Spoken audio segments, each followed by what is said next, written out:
Hey family, Michelle here from Supersfarm. I am in the in-ground garden today with my nephew's son, Jojo, and we're going to be prepping the in-ground garden for our spring and summer garden. All right, the first thing we've got to do is go through here and remove all of the roselle from last season.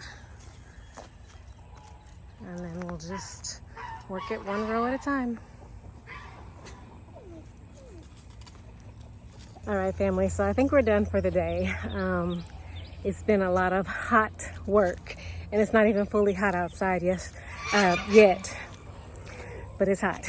We dug up this row opposite the fence right there. That's where I'm going to plant the blue butterfly pea flower. And then we dug up this row closest to the cattle panel tunnel, and I'm gonna try a tomato tunnel this year. We'll see how that goes. This is normally where I plant the loofah. And then this row here, we dug this up all the way down. This is like a little walkway all the way down, and then here where the roselle was. Okay, I also dug up here on this arched trellis. It's another cattle panel tunnel, if you will, or at least a cattle panel arch. And I'm going to plant Malabar spinach here. That's the plan. And I also dug up this area back here. This is where Super planted peanuts last year, but I'm going to plant corn. Gonna plant corn here. Just kind of trying it out. I hadn't really planted a lot of corn yet. We planted a lot of corn since we've been here. I planted corn, just a small little plot to see if I could do it, and it was coming up really good. We got a couple ears, and then our dog got into it, and she helped herself to those couple ears. So I think it's a good, I think we're in a good area for it. I just need to get in there and do it. So how are your gardens coming along? Hopefully you've started your planning and getting ready to put some things in the dirt. All right, I am back out here again prepping the garden spaces. I have my hot mess garden, which is my raised bed garden, and I have the in-ground garden, which I was working on yesterday with my nephew's son. So I wanted to just share a little tidbit on how we do the composting here at Supersfarm. We do a passive composting. So we will take the bedding from our chicken coops and any leaves, organic matter, and we throw them in these large cages that Super made with like field fencing and T-post, just a round bin that we'll use.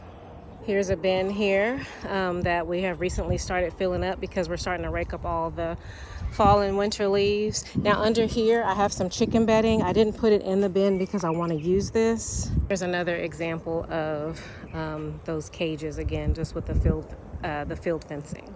Now if you don't have the space to do multiple bins like that for your passive composting, here at Supersfarm we have about 11.5 acres, and we live in the woods, so we have an abundance of leaves, and we have about 5 of those bins on the property where we'll just rake up the leaves a couple times a year and throw them in that bin.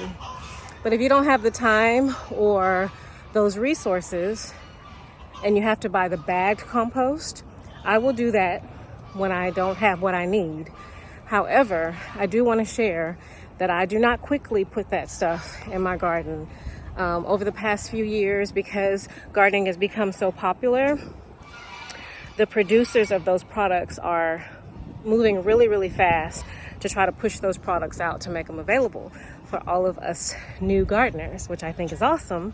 But then it also means that you could run into product that has not yet broken down and it's still hot, meaning that it still has a very high nitrogen content, and that could burn your plants.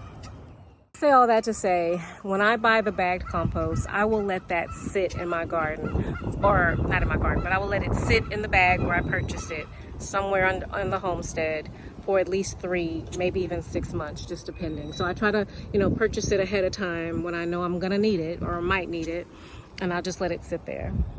So this is from the yellow bag, and I let my bag sit for, like I said, 3 to 6 months. You can see where I should have put it under the well house here, but anyway, I had it here. And so I just poured out some of that bag, and I've been kind of going through it, and I was like, let me pull my phone out so I can show, look at this. That is poo. That is poo, okay? Now, what I do, this might gross you out, but this is what I do. I'll mix it in, but before I do that, I will get a good smell of it.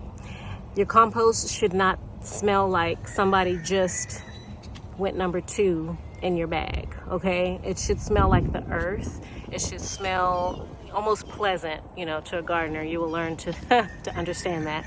But it should almost, you know, just be a very nice earthy smell. It shouldn't smell like I said, fresh. And it shouldn't smell like ammonia. Once I am satisfied with what I have, I will mix 50% of the compost with 50% of the soil. And again, I let the soil sit for 3 to 6 months.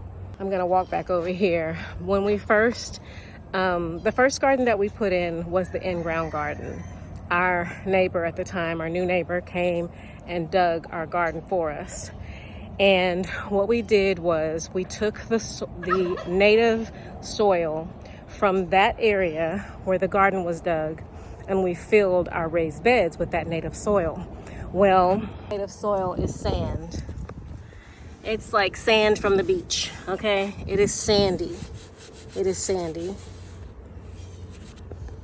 That's when I started using the garden soil, okay? I'll use garden soil, just a basic garden soil from the big box store. And again, I will let it sit for months. It's never in any rush to do something. It's not just with gardening, but with anything. I always take my time and make sure I can at least research and make the best decision that I can. So I'll do 50% of the compost, 50% the cats are doing zoomies, and 50% of the bag soil. And I will top dress the garden, the raised bed garden, with that. I've got a little audience. But here is the bedding from the chicken coop.